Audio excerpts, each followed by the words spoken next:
Baik, Assalamualaikum warahmatullahi wabarakatuh. Om Swastiastu.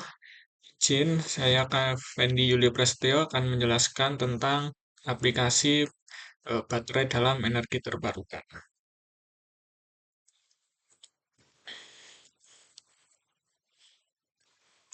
Jadi ada 4 pembahasan yang akan saya bahas. Yang pertama adalah integrasi baterai dengan sistem tenaga surya dan tenaga angin, kemudian penyimpanan energi untuk stabilitas eh, grid ya, smart grid.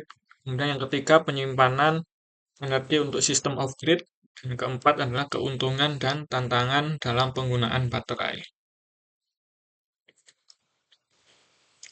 Baik, yang pertama sebelum memulai kita harus tahu dulu apa itu baterai. Jadi baterai adalah perangkat elektrokimia yang mengubah energi kimia menjadi energi listrik melalui serangkaian reaksi redoks ya atau reduksi dan oksidasi. Jadi dia bekerja dengan cara menyimpan energi melalui reaksi kimia tadi, redox, sehingga dapat menghasilkan listrik. Nah, baterai adalah metode penyimpanan energi yang sangat fleksibel ya. Dalam penggunaannya dia dapat digunakan untuk berbagai skala, baik itu skala kecil maupun skala yang lebih besar. Nah, selanjutnya adalah integrasi baterai. Integrasi baterai ini dalam sistem tenaga surya dan tenaga angin ya. Jadi kenapa baterai ini sangat penting? Jadi sistem tenaga surya dan angin itu menghasilkan energi yang bersifat fluktuatif atau tergantung pada cuaca untuk LTS ya, dan juga eh, tergantung pada waktunya juga. Jadi PLTS itu kalau malam dia akan mati ya, tidak berfungsi.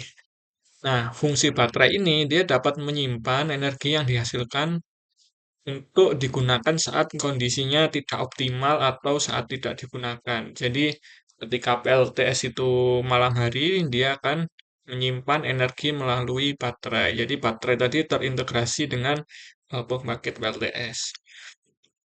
Nah, contohnya dalam implementasi ya sistem tenaga surya, ini panel surya menghasilkan energi pada siang hari, jadi baterai menyimpan energi tersebut untuk digunakan saat malam hari atau saat cuaca mendung.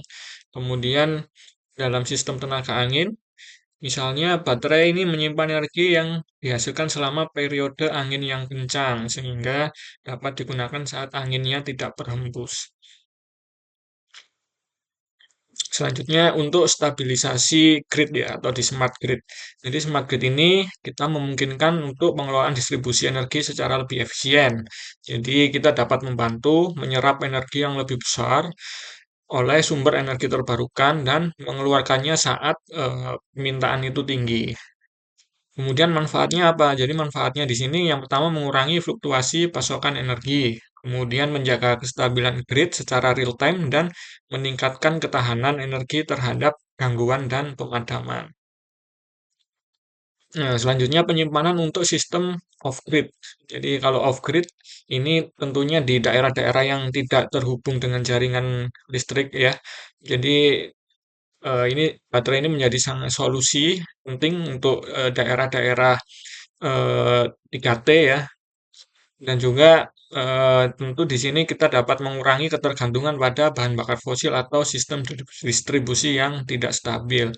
Namun di sini ada tantangannya. Yang pertama adalah kebutuhan terkait investasi awal itu lebih tinggi. Jadi kebutuhan biaya awalnya itu lebih tinggi dan dibanding dengan sistem grid ya. Kemudian pengelolaan dan pemeliharaan sistem yang memerlukan pengetahuan secara teknis. Baik, ini selanjutnya adalah keuntungan dan tantangan. Jadi keuntungan yang pertama adalah penyimpanan energi yang efektif. Jadi baterai ini dia dapat menyimpan untuk digunakan ketika dibutuhkan. Jadi saat tidak dibutuhkan dia menggunakan sistem langsung dari PLTS atau pembangkit tenaga angin gitu. Kemudian yang kedua stabilitas jaringan listrik dengan menyeimbangkan suplai dan permintaan energi. Yang ketiga peningkatan kemandirian energi. Jadi dengan adanya baterai ini kita dapat memungkinkan rumah tangga ya atau bisnis-bisnis kecil untuk lebih mandiri dalam pemenuhan kebutuhan listrik tersebut. Nah, selain ada keuntungan, tentu ada tantangan ya yang dihadapi. Jadi yang pertama adalah biaya produksi yang sangat tinggi. Jadi baterai ini memang bahan bakunya itu sangat tinggi ya. Kemudian yang kedua ada keterbatasan kapasitas daya, kemudian umur baterai yang terbatas dan ketersediaan material yang terbatas, serta pengelolaan limbah yang kompleks dan mahal. Dan ini terkait dengan lingkungan ya. Nah, meski menghadapi berbagai tantangan, tentu penggunaan baterai tetap menjadi komponen yang penting ya dalam menuju transisi energi terbarukan. Jadi perkembangan teknologi dan penurunan biaya produksi ini diharapkan dapat mengatasi tantangan-tantangan yang ada di masa depan. Oke, kesimpulannya, jadi yang pertama, baterai ini memainkan peran penting dalam mendukung penggunaan energi terbarukan ya, sebagai penyimpan energi.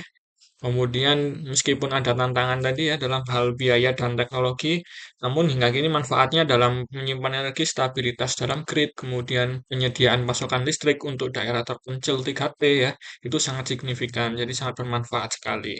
Kemudian terus berkembangnya teknologi baterai diharapkan dapat mengatasi tantangan ini dan meningkatkan penerapan energi terbaruan secara lebih luas. Ini untuk referensi dari paparan yang saya jelaskan, dari bahan ajar dan juga dari jurnal dan artikel. Oke, sekian presentasi dari saya. Terima kasih. Assalamualaikum warahmatullahi wabarakatuh. Santi-santi.